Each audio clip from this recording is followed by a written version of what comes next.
अस्सलामु अलैकुम वरहमतुल्लाहि वबरकातुहु। कैसे हो नाजरीन?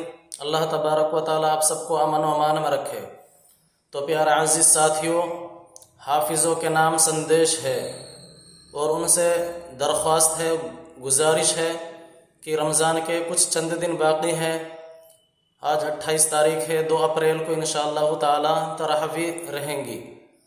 आप 1 अप्रैल को अपनी अपनी मस्जिदों में पहुंच जाएं, अपनी अपनी जगहों में जहां पर आपको कुरान सुनाना है वहां आप हाजिरी दें। आप 31 मार्च को ही चले जाएं। 1 तारीख को यौमुल शक का दिन है और इंशाअल्लाह ताला 2 अप्रैल को तरावी रहेगी। तो आप 31 मार्च को ही अपनी अपनी मस्जिदों में पहुंच जाएं। जो इमाम पहले से ही वहाँ इमामत भी करते हैं और तरावी भी पढ़ाते हैं वो तो अच्छा ही है, ठीक है। लेकिन जो रमज़ानी हाफिज़ हैं, रमज़ानी हाफिज़ जो रमज़ान में कुरान सुनाते हैं, बाकी कुछ और तिजारत करते रहते हैं पूरे साल में, वो रमज़ान में कुरान सुनाते हैं। ये भी अच्छी बात है कि कुरान हमारे सीनों में महफूज रहे और साल में 1 बार हम तरावी के बहाने से, तरावी के ज़रिए हमारा कुरान की गर्दान निकल जाए और हमारा कुरान महफूज रहे, निकले ना। और आपने एक मिसाल तो सुनी होगी ना, अगर जानवर को रस्सी से खोल दें तो वो निकल जाएगा और अगर उसको रस्सी को बांध कर और टाइट करके रखें तो वो महफूज रहेगा, ना भागेगा ना निकलेगा।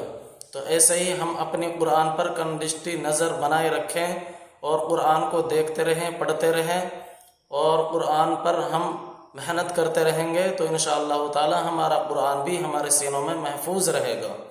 तो हाफिज़ों के लिए ये संदेश है, ये गुजारिश है कि वो 31 मार्च को अपनी अपनी मस्जिदों में पहुंच जाएं। और जो दूसरी बात ये है कि अब रमज़ान में कुरान तो आप सुनाएंगे ही, आप पीछे भी हाफिज़ रखेंगे, तो आप कुरान को तहलील के साथ पढ़ें, कुरान को आहिस्ता आहिस्ता ठहर ठहर कर पढ़ें। आवाज़ से तो पढ़ना ही है, बुलंद आवाज़ से, खूबसूरत आवाज़ से भी पढ़ो कुरान को। खूबसूरत कुरान का खूबसूरत पढ़ना, अच्छी आवाज़ से कुरान को पढ़ना कुरान के हुस्न को बढ़ा देती है। अच्छी आवाज़ से कुरान को पढ़ना, ऊंची आवाज़ से भी पढ़ना और अच्छी आवाज़ से भी कुरान को पढ़ना, यह कुरान के हुस्न को बढ़ा देती है। और कुरान को तरावी में ठहर ठहर कर पढ़ें। आपने देखा होगा सऊदी अरब में कुरान को ऐसे पढ़ते हैं, ठहर ठहर कर ऐसे पढ़ते हैं कि वो नमाज के जैसे, ऐसा लगता है कि वो नमाज पढ़ा रहे हैं। बिल्कुल आहिस्ता आहिस्ता पढ़ते हैं। जो आयत को, जिस आयत में कुछ अहम जिक्र होता है, उस आयत को भी वो 2 बार 3 बार रिपीट करते हैं। हमारे तो हाफिज़ लोग हमारे हिंदुस्तान में सभी नहीं ऐसा करते, लेकिन 50% ऐसा हाफिज़ हैं जो कुरान को फास्ट पढ़कर, सऊदी अरब की मिसाल दी है मैंने कि वहाँ के लोग कुरान की जो अहम आयतें हैं उनको फिर से रिपीट करते हैं। और हमारे हाफिज़ लोग एक ही बार में पढ़कर फास्ट निकल जाते हैं। ऐसे समझे जैसे बुलेट ट्रेन आकर निकल गई, इधर से आई उधर निकल गई। तो आपको कुरान को जमा कर पढ़ना है और कुरान को अच्छी आवाज़ से पढ़ना है, क़िराअत से पढ़ना है, जल्दी नहीं पढ़ना है। आप हाफिज़ लोगों से ये गुजारिश थी मेरी। आप लोग बोलते हैं हमने 10 दिन का कुरान सुना दिया है, अब हम अपनी तिजारत करेंगे, ये भी ठीक नहीं है। कुरान को पूरे रमज़ान में 1 बार सुनना ये सुन्नत है, लेकिन सुनने वाले भी ऐसे बहुत मिल जाएंगे कि उनको 10 दिन में ही कुरान सुनना है, सुन्नत अदा हो गई। कुरान को पूरे महीने में ख़त्म करना है। आप 27वीं रात को ख़त्म कर लो, 28वीं रात को ख़त्म कर लो। तो प्यारे अजीज साथियों, अक्सर देखा गया है 27वीं रमज़ान रात रहेगी, उसमें कुरान को ख़त्म कर लो, ख़त्मुल कुरान की दुआ पढ़ा लो। और अच्छी दुआ करो। अपने ख़त्मुल कुरान के लास्ट में दुआ है वो भी पढ़ो, और अपने खैर व बरकत के लिए, अमन और अमान के लिए, हिंदुस्तान में हर इंसान की अमन के लिए दुआ करें। ये बहुत अहम बात कह रहा हूँ मैं। हम कुरान की जो तिलावत की है पूरे महीने में, कुरान की जो तरावी हमने पढ़ाई है कुरान से, और बाद में जब ख़त्मुल कुरान दुआ करें तो इसको आप ज़रूर बोलें कि या अल्लाह हमारे हिंदुस्तान के हालात, पूरी दुनिया के हालात को, और हर मुस्लिम मर्द औरत ये दुआ करे कि हिंदू मुस्लिम सिख ईसाई सभी आपस में रहें अमन चैन से। सबके लिए दुआ करिए, सब ही इंसान है, इंसानियत का आप संदेश देंगे। हमने कुरान सुनाया है रमज़ान में, कुरान हमारा ख़त्म हुआ है, अल्लाह ताला हमसे राज़ी रहेंगे। आपने कुरान सुनाया, कुरान को ख़त्म किया, और आप कुरान को लास्ट में जो दुआ कर रहे हैं सबकी अमन और आफियत के लिए, सुकून के लिए दुआ कर रहे हैं, तो आपका संदेश लोगों तक पहुंचेगा और सभी लोग आपको अच्छा बोलेंगे। तो प्यारे अजीज साथियों, मेरा तो सिर्फ ये इतनी ज़्यादा बात बड़ी हो गई। हाफिज़ लोगों से ये मेरी गुजारिश थी, उनके लिए उनसे दरख्वास्त थी कि अभी रमज़ान के कुछ चंद दिन बाकी हैं, अपनी तैयारी कर लें। जो कपड़ा सपड़ा जो भी रखना है, आपको बंदोबस्त करना है। आज 28 होगी, 29, 30, 31 को आप रवाना हो जाइए अपनी मस्जिद के लिए, जहाँ भी आपको जगह मिली है और जहाँ भी आपको सेलेक्ट किया गया है। और आप कुरान को अच्छी आवाज़ में पढ़ें ताकि दूसरे लोग भी, सुनने वाले भी खुश हो जाएं।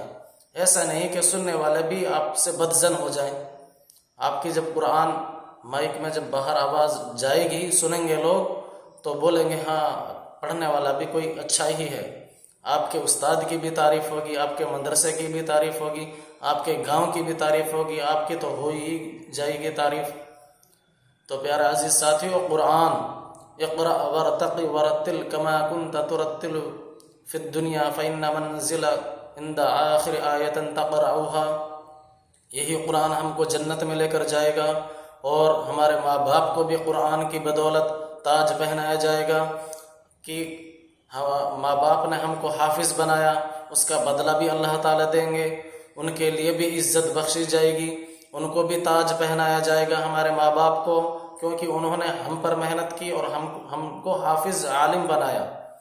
और जो मैंने ये हदीस पढ़ी है, और जन्नत में कुरान पढ़ता जा, जन्नत के दर्जों पर चढ़ता जा, और ठहर ठहर कर पढ़, जैसे तो दुनिया में पढ़ा करता था। ऐसे जब हम कुरान की एक एक आयत को पढ़ते जाएंगे, एक एक दर्जा हमारा बुलंद होता जाएगा, और हम जन्नत के बहिसों में, दर्जों में चढ़ते जाएंगे। जहाँ कुरान की आखिरी आयत होगी, जिसने जहाँ तक पढ़ा वहीं उसका मकाम है। कुरान तो बहुत बड़ा है। आप कुरान को जब महफूज रखेंगे सीने में, याद होगा, तो आप लास्ट आयत, शुरू की आयत से लास्ट आयत तक आप पहुंच जाएंगे। आप जल्दी जल्दी पढ़ेंगे तो ये ठीक नहीं है। कुरान को तरावी में भी आहिस्ता पढ़ना है।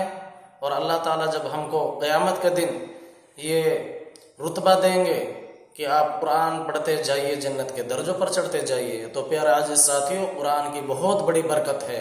कुरान अल्लाह का कलाम है। कुरान में अल्लाह ताला के बोल हैं, अल्फाज हैं। हदीसें जो हैं नबी सल्लल्लाहु अलैहि वसल्लम के अल्फाज हैं, उनका बताया हुआ तरीक़ा है, उनके मसाइल हैं। हमारा मसाइल कुरान और हदीस से ही सुलझता है। हमारा जो मसाइल है कुरान और हदीस के ही इर्द गिर्द घूमता है। तो कुरान और हदीस पर जब हम अमल करेंगे, ये हमें सीधा रास्ता दिखाएगा। नहीं हम गुमराह होंगे, नहीं हम भटकेंगे, और नहीं हमारा रास्ता चेंज होगा। अगर हमने कुरान और हदीस पर अमल किया तो अल्लाह ताला हमको कामयाब फरमाएंगे, दुनिया में भी आखिरत में भी कामयाब करेंगे। तो मेरी यही अपील थी कि प्यारे दोस्तों, रमज़ान का महीना आ चुका है, और जो हाफिज़ नहीं है, जो कुरान सुनेंगे अपने हाफिज़ से, वो भी माशाअल्लाह उनको भी सवाब मिलेगा। एक कुरान सुना है आपने, एक सुन्नत को जिंदा किया है, उस पर अमल किया है, आपको भी कुरान का सवाब मिलेगा। और कुरान को जो पढ़ना जानते हैं, वो कुरान को नाजरा पढ़ना जानते हैं, वो एक एक कुरान रमज़ान में एक एक कुरान वो अपने मरहुमीन के लिए बख्शें, पढ़ें, उनके लिए भी इसाल सवाब करें। एक एक कुरान जो नाजरा पढ़ने वाले हैं, वो एक एक कुरान अपने मरहुमीन के लिए बख्शें। जितने भी उनके मरहुमीन हैं, कुरान मुकम्मल हो गया, ख़त्म हो गया कुरान, तो जितने भी मरहुमीन हैं उनके सबके नाम लिख लो और दुआ करो, और दुआ करते वक्त उनका नाम लो। या अल्लाह उनकी मग़फ़िरत फरमा, या अल्लाह उनकी भी मग़फ़िरत फरमा, फ़लाँ की भी मग़फ़िरत फरमा। एक कुरान है, अगर 1000 लोगों को आप 1000 लोगों के लिए बख्शेंगे तो अल्लाह ताला उन 1000 लोगों को अलग अलग कुरान का सवाब मिलेगा। तो फिर हम कंजूसी क्यों करें? एक कुरान हमने पढ़ा है और हम 1000 लोगों को बख्श रहे हैं, तो 1000 लोगों को एक एक कुरान का अलग अलग सवाब मिलेगा। तो 1000 कुरान का सवाब हो गया ना। हमारे एक कुरान पर मेहनत कर कर हमने एक कुरान पढ़ा और हमने उसको 50 लोगों को इसाल सवाब कर दिया, तो 50 लोगों को 50 कुरानों का अलग अलग सवाब पहुंचेगा। और आपने 1000 लोगों को बख्शिश किया, हदिया किया, तो अल्लाह ताला उन 1000 लोगों को अलग अलग कुरान का सवाब, इसाल सवाब पहुंचा देंगे। तो हमारे जितने भी मरहुमीन हैं सबका नाम लिखें एक पेपर में, और लास्ट में आप दुआ करना नहीं जानते हैं और कुरान को हदिया करना नहीं जानते हैं, इसाल सवाब नहीं करना जानते हैं, तो अपने मस्जिद के इमाम साहब से कहिए ये नाम है और मेरी कुरान मुकम्मल हो गई है, कुरान पढ़ा है मैंने इनके लिए, इन मरहुमीन के लिए, तो इस कुरान का हदिया कर दीजिए, इस कुरान को इनके लिए बख्शिश कर दीजिए। तो प्यारे अजीज साथियों, इमाम साहब ज़रूर करेंगे। तो आज का हमारा यही टॉपिक था कि हम रमज़ान आने वाला है, रमज़ान में हम अपने लोगों से बात करें, उनको भी बताएं। समझदार तो आप लोग हैं ही, लेकिन हमारा भी कर्तव्य बनता है, हमारा भी फ़र्ज़ है कि हम आगे आएं और बताएं लोगों को कि रमज़ान में हमें करना क्या है। रमज़ान के रोज़े रखने हैं, फ़र्ज़ हैं। अल्लाह ताला ने रमज़ान के रोज़ों को फ़र्ज़ किया है, 1 महीने के रोज़े हैं, और कुरान को अल्लाह ताला ने इसी महीने में उतारा है, नाजिल किया है। कुरान को भी इसी महीने में शब क़द्र है। तो प्यारे अज़ीज़ साथियों, बहुत बाबरकत महीना है, बरकतों का महीना है, रहमतों का महीना है। अल्लाह ताला से जिसने इस महीने में बख्शिश नहीं कराई, अल्लाह ताला से किसी ने इस महीने में रुजू नहीं किया, राज़ी नहीं किया अल्लाह ताला को, तो फिर किस महीने में राज़ी करेगा? अल्लाह ताला तो इस महीने में अल्लाह अपने बंदे से कहता है कि आइए मांगिए मुझसे, मैं आपको अता करूँगा, और मुझसे बख्शिश करवाइए, मैं बख्श दूंगा। आप मुझसे तौबा करिए, मैं तौबा कबूल करूँगा। आप मुझसे अपने गुनाहों की तलाफ़ी माफ़ी करिए, मैं आपको माफ़ कर दूंगा। तो ये रहमतों का महीना, रहम करेंगे अल्लाह ताला। ये बरकतों का महीना, अल्लाह ताला बरकत करेंगे। अल्लाह ताला से मांगेंगे तो अल्लाह ताला ज़रूर देंगे। दिल से मांगिए, इंशाअल्लाह ताला आपको अल्लाह ताला ज़रूर अता करेंगे।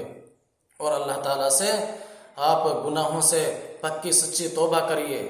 जिसने इस महीने में लास्ट की रात, जो आखिरी रात होगी ना, रमज़ान की आखिरी रात होगी, जितने शुरू से लेकर 28 दिन तक 28वें रोज़े तक, जितने लोगों को 28वें रोज़े तक माफ़ किया है ना अल्लाह ताला ने पूरी दुनिया में जितने लोगों को 28वें रोज़े तक माफ़ किया है ना, बख्श दिया है ना, वो एक रात जो आखिरी रात होगी, उन सब के बराबर उस एक रात में अल्लाह ताला उनको बख्शिश करेंगे। जितने पूरी दुनिया में जितने लास्ट की रात में अल्लाह ताला ने 28वें रमज़ान तक माफ़ किया है ना, अल्लाह ताला ने बख्शिश किया है, तो उनके बराबर एक ही रात में माफ़ कर देंगे अल्लाह ताला, एक रात में बख्शिश कर देंगे। हो सकता है उस रात में हमारा नंबर आ जाए, हमारा शुरू में नंबर नहीं आया, शुरू के अशरे में नंबर नहीं आया हमारा, बीच के अशरे में नंबर नहीं आया हमारा, तो आखिरी अशरे में नंबर नहीं आया, आखिरी अशरे की आखिरी रात में नंबर हमारा आ जाए, तो ये बहुत बड़ी बात है। हमें अल्लाह ताला माफ़ कर देंगे। हम हैं, अगर हम में ये उसब है, हम में अगर हमने दिल से तौबा की है, तो अल्लाह ताला हमें ज़रूर माफ़ कर देंगे। तो अल्लाह ताला मुझे भी आपको भी अमल की तौफीक अता फरमाए, रमज़ान के रोज़ों की कदर करने की तौफीक अता फरमाए। और नमाज़ों की पाबंदी करने की तौफीक अता फरमाए। अस्सलामु अलैकुम व रहमतुल्लाहि व बरकातुहू। आप इस वीडियो को दूसरों तक पहुँचाइए ताकि और लोगों को भी कुछ सीखने को मिले। अस्सलामु अलैकुम।